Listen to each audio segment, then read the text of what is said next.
atong pagskwela, committed ba ta sa atong trabaho, or committed ba ta sa ato ang kaminyoon. So daghan kita gikomitahan mga igsoon. So ingon dira sa open your Bible in 1 Kings chapter 8 verse 61.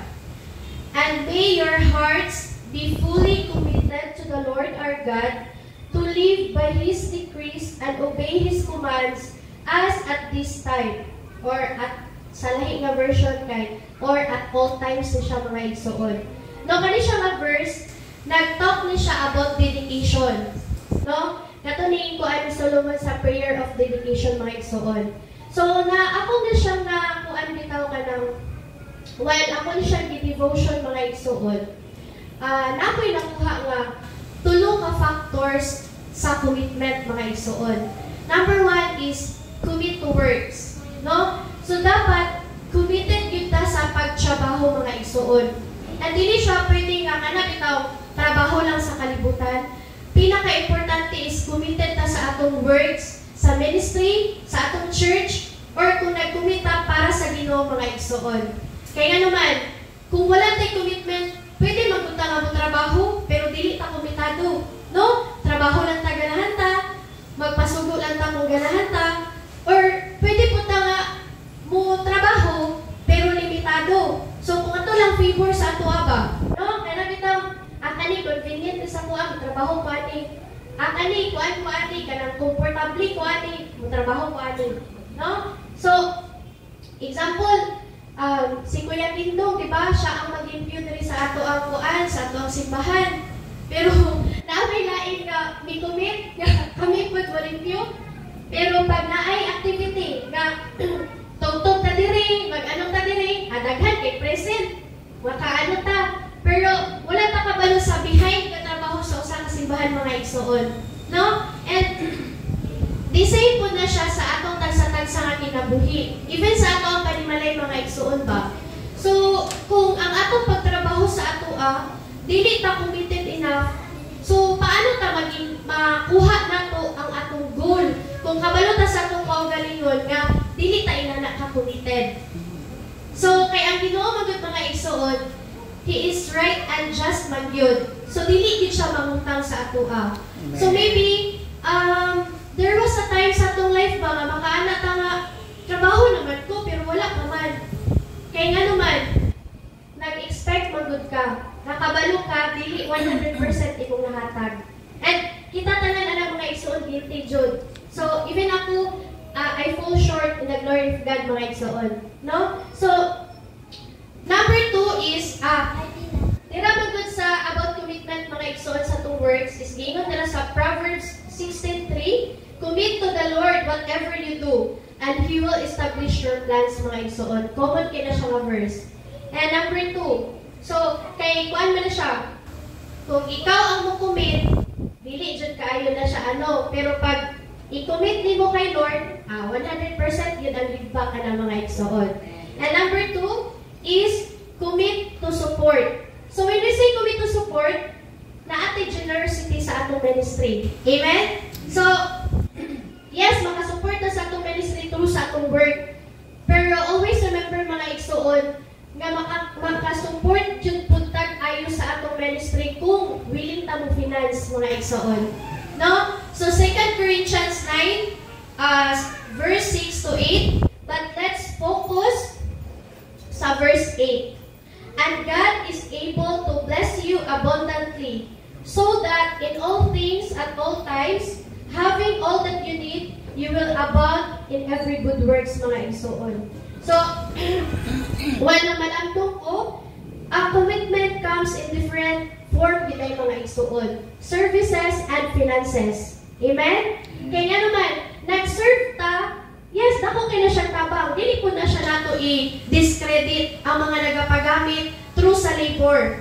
Pero ang katong mong mga tao nga nag-finance sila through sa ilahang finances, wala sa labor, dili po pasabot nga, ay, nihatag naman na siya o kwarta. Pero kami ang nagtrabaho. So, ibig sabihin, kung committed ta sa work, tas nag-commit mo ta sa finances, pareho ta nga na i-commitment sa usa ka ministry or sa usa ka church. No? Kay, commitment man comes in different form before, giingon dira. And makita nato na siya, look at the life of our pastors or other leaders. Atong pastor sila ang nag-provide. No, number one, nag-commit sila sa work mga igsuon. Kaya kung wala sila, wala isa may mo pastor na to dire. Pero nakita ba nato sila nga, moingon nga, ay kami man ang nagkuan, kami man ang nagpastor sa inyo ha. So kamo ang finance, di ba dili? Kaya nakasabot sila sa usa ka sugo mga igsuon. And when we say sa ato ang commitment pagod, make sure nga we are committed enough nga dili ta magpagubot mga igsuon. So, actually bitaw no, like a short testimony, before mga igsuon, bago pa ko sa bago pa jud ko naging Christian, dili ko ina naka-committed sa ako ang tithing, no? Kay time will come sa imong life ba nga ay laag diri, inani ang kailangan na amount, nya inani ra ang sweldo, ana. So mo to nasabtan ako. Ito nanak ko diri, actually nanak ko diri sa mix diri sa Temple of Praise, diri na ko murag nalikamot jud ayo na maka-commit jud ayo sa ako ang tithing. Kaya nga anak ko mag-storya min gabi to, sige na tag-ingon nga, kulang-kulang, pero makaabot pa magiging sa sunod na sweldo. Eh, gabi kay ang promises sa Ginoo, inon ba siya? I will bless you abundantly, yung mga igsoon, nga dili na wa kulang. No? So, always pag-share sa akong boss ako, especially sa finances po na mo sa company, mana po siya na ako nga, inana dyan siguro ni Jassy, kay biblical man yun na nga,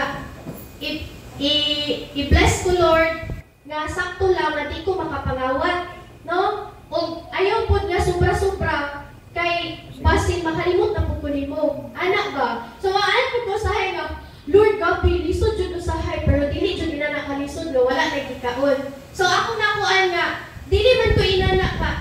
Kumbaga, dili man kayo kayo maka-give para sa ministry, but still, nalikamot ko to give for the ministry and to give para sa kahimayaan sa Diyos mga igsoon. So, kana pa lang tira, kung committed na ta, kasi sa commitment magod mga igsoon, kung wala kay dili ka committed, pwede karon mohatag sunod dili. Mao na siya ang walay commitment.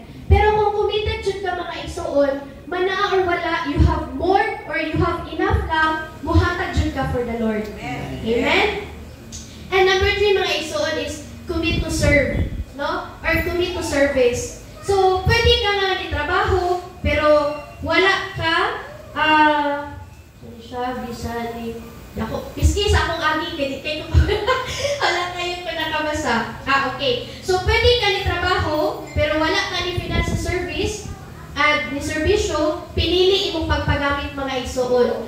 So, kani siya, kung nagpagamit ka or nag-commit ka sa work, then nag-commit ka sa finances, ibig sabihin, commit ka to service for the ministry. So, nga naman, ako dyan i-emphasize mga igsoon nga about sa ministry or about, kasi ang kumitahan na din nato, ang para na din sa Ginoo mga igsoon. Kung pwedeng kalimtan nato na itong panarbaho diri, mubito na nga, sus, kung naalan dyan ko yung choice, actually, kay duha na mag-pinay sa Uzamis, pero kung naalan dyan ko yung choice, daghan ko mga activities sa church na gusto kayo atinan, like asa padapit, even sa mga sa iligan nga, mga butong-butuan, pero kanang sa choice gina ko nga limited kayo ba? That's why, if any way possible nga asa ko dapat makasupport, maningkamot ko nga makasupport anak mga igsoon.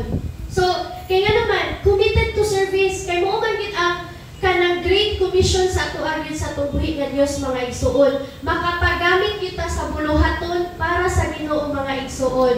Kaya naman, kawang raman jud ang ato ang pagpaningkamot sa kalibutan, kung taman ra ta sa kalibutan. No, kung para mabita na ako'y nadunggan na wali ana siya.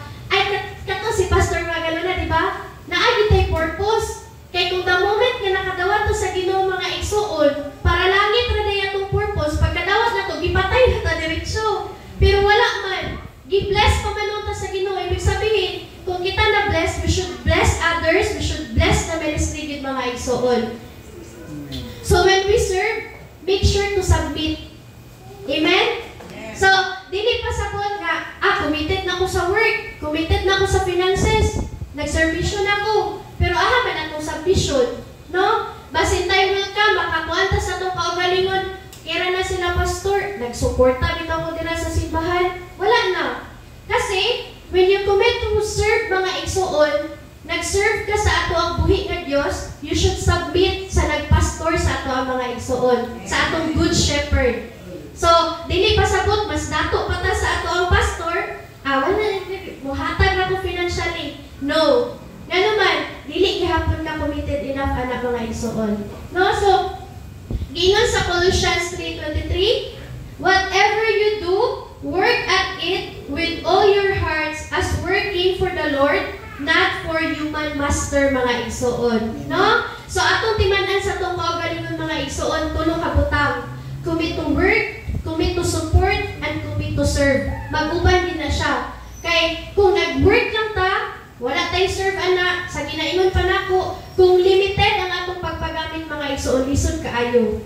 Amen? So, I know it needs to be said mga igsoon. Pero for example, let's say sa ato ang praise and worship team, no? Kung naata diri sa ato ang simba, kumpleto ta diri, na ay birthday, kumpleto pa ta, pero pag naay patay, isa ba yung sa ato ang pastor?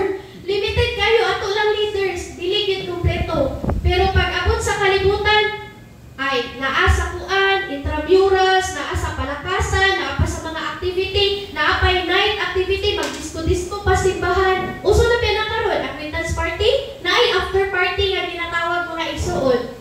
So bantay-bantay kita anak. So as much as possible, dili gyud reason ang ato ang pagpanarbaho, dili reason ang ato ang pagpanginabuhi, dili reason atong pagskwela. No? So wala man giingon nga all the time yun nga naata dira sa ministry or naata sa simbahan. But again, commitment to serve mga igsoon, let's make time. Dili kay kung kanus-arat na magka-time. Amen? So, I hope na nakahapon no, na atay nakuha sa mga word na ako na-share. So, mag-pray ko mga igsoon. No? Father God in heaven, we thank you, Lord God. Salamat, Lord.